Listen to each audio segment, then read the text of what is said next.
C'est sans doute la plus grande leçon d'histoire jamais organisée.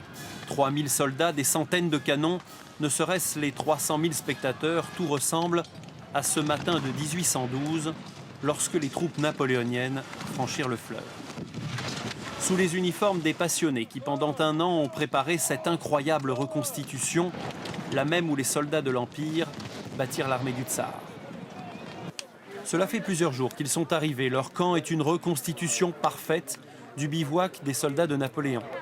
Ces hommes sont majoritairement russes,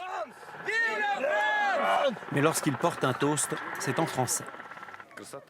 Ce qui m'attire, c'est la pureté des sentiments, l'honnêteté de ces guerriers.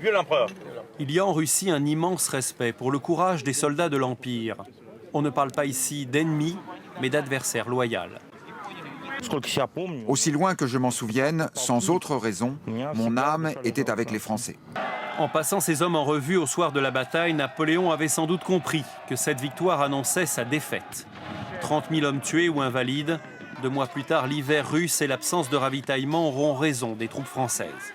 Pour les Russes, cette défaite est donc paradoxalement une date presque sacrée.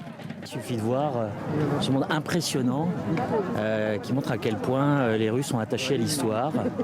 Au-delà de l'hommage aux combattants, cette bataille est aussi pour Vladimir Poutine l'occasion de flatter le patriotisme russe, mais aussi de célébrer avec les autorités françaises le rêve de Napoléon d'unir sous un seul régime toute l'Europe.